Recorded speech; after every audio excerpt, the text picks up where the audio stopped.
Anak Malaysia usia 14 tahun jadi embedded programmer bagi sebuah syarikat telekomunikasi satelit swasta.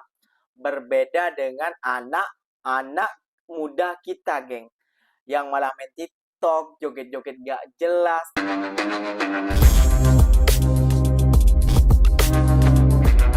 Assalamualaikum warahmatullahi wabarakatuh, geng. Berjumpa lagi bersama saya Iki. Gimana kabar-kabar saudara-saudara, sahabat-sahabat saya? Semoga kabar kalian selalu baik-baik saja. Dilindungi oleh Allah Subhanahu wa taala, dijauhkan dari segala bala musibah dan diberi umur panjang. Amin ya rabbal alamin, geng. Oke, geng, seperti biasanya di video kali ini Ikinya akan ngereaction beberapa video yang telah di-tag maupun yang telah terjumpa di TikTok. Dan di video kali ini Ikinya akan ngereaction sebuah video ya, geng ya. Ini sangat menggemparkan sekali di media dunia ya, geng ya. Kenapa?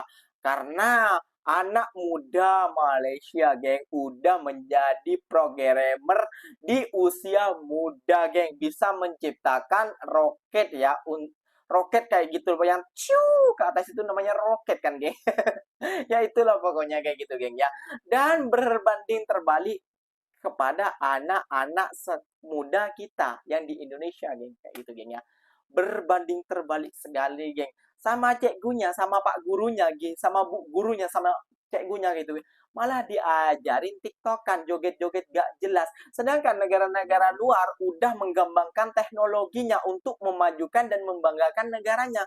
Namun berbeda dengan anak-anak negara kita, geng. Aduh, malah joget-joget gak jelas. Malah minta uang cuma kalau ada pendatang ada pelancong masuk ke negara kita.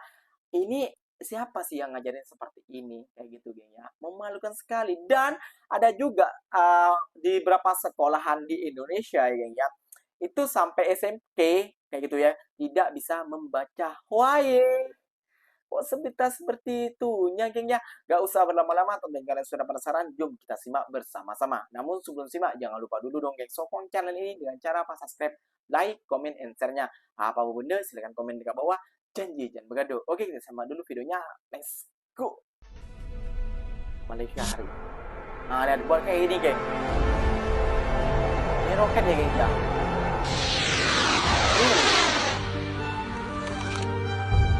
Lihat, anak kecil segini, geng, udah bisa membuat roket. Bayangkan, berapa ini? 10 tahun mungkin kalau nggak 9. Oh, kecil-kecil cili padi. Meskipun baru berusia 13 tahun, roketer termuda Malaysia, Muhammad Khwarizmi, Muhammad Kamaruzzaman atau mesra disapa Kawo, sudah memiliki kebolehan untuk mencipta dan mereka bentuk model roket bahan api pepejal. Dia berupaya menggunakan perisian CAD, Computer Aided Design, Fusion 360 serta mencipta aplikasi telefon untuk mengawal pelancaran dan pergerakan roketnya sendiri. Lebih menarik lagi, hasil kerjanya adalah usaha bersama bapa, Muhammad Kamaruzzaman Zainal, 38 tahun. Eksperimen yang dijalankan mengambil masa setahun bagi menghasilkan satu roketnya lengkap.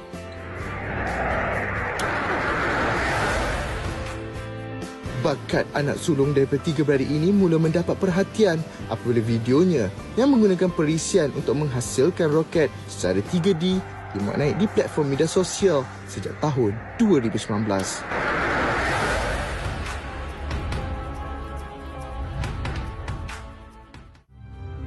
Malaysia cukup berbangga dengan kepakaran bakal saintis muda ini.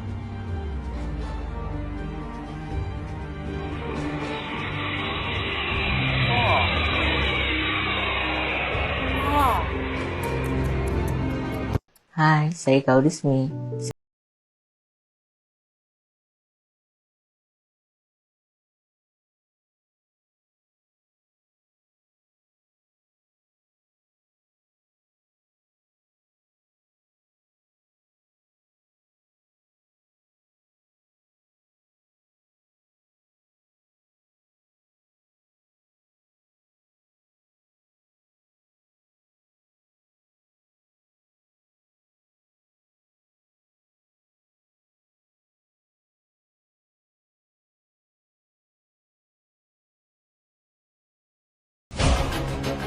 Anak Malaysia usia 14 tahun menjadi embedded programmer bagi sebuah syarikat terkemuka satelit.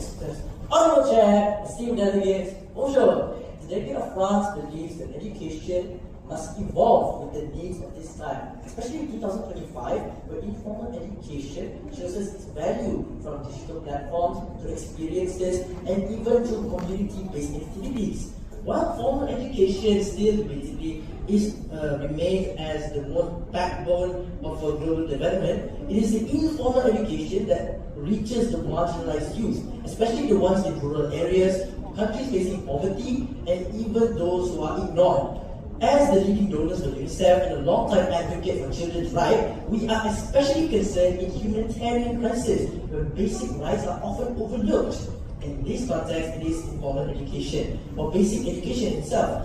France looks forward to strengthen cooperation and increase funding for community-led initiatives, and even work with government to create long-lasting solutions. We look forward to everyone here today. Merci, thank you. Menuju Indonesia emas atau menuju Indonesia cemas? Halo Sobat Memo, tapi kenyataannya justru memprihatinkan. Di sebuah sekolah dasar, saatnya literasi dan pembentukan karakter kebangsaan yang terdengar bukan lagu nasional atau Mars Perjuangan, melainkan lagu viral ala-ala TikTok Aku Dah Lupa. Lihat, anak-anak kita, negara kita geng.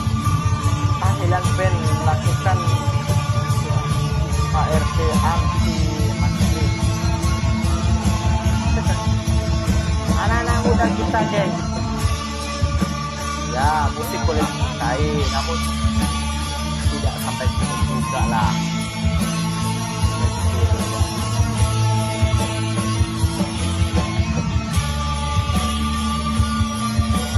Anomali apa lagi nih? Anak SD berjilbab rapih, duduk baris berbaris, tapi yang dihafal lagu viral TikTok dah lupa.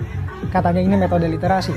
Tapi kalau literasi modelnya seperti ini wajar kalau siswa-siswi di tanah air akhirnya mereka beneran sesuai lagunya, dah lupa cara baca.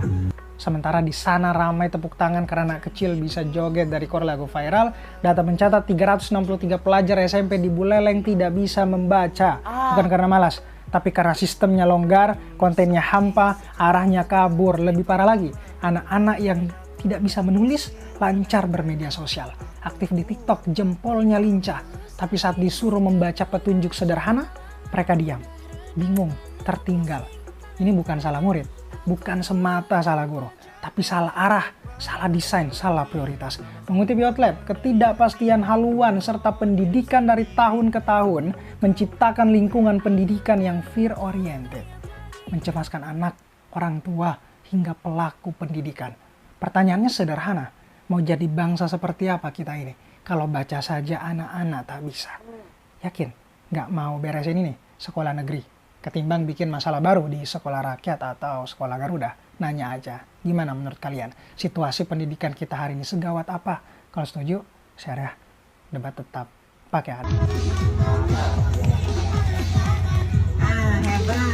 Hebat katanya geng, hebat. Jangan lihat anak Indonesia. Anak Malaysia usia 14 tahun jadi embedded programmer bagi sebuah syarikat telekomunikasi satelit swasta.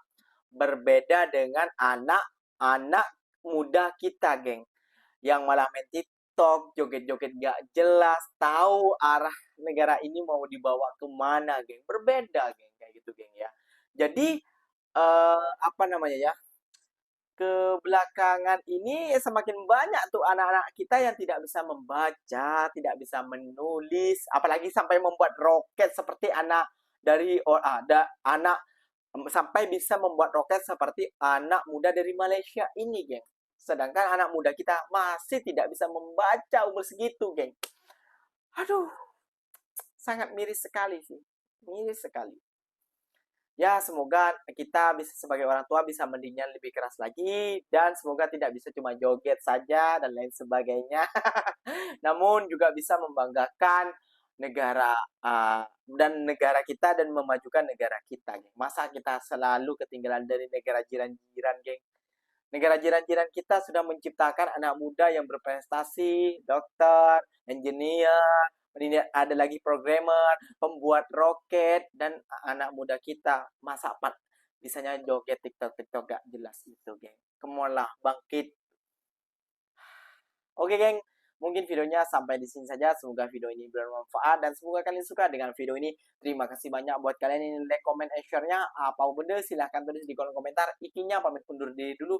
Wassalamualaikum warahmatullahi wabarakatuh, geng. Berjumpa lagi tahu di mana di next video. Bye bye.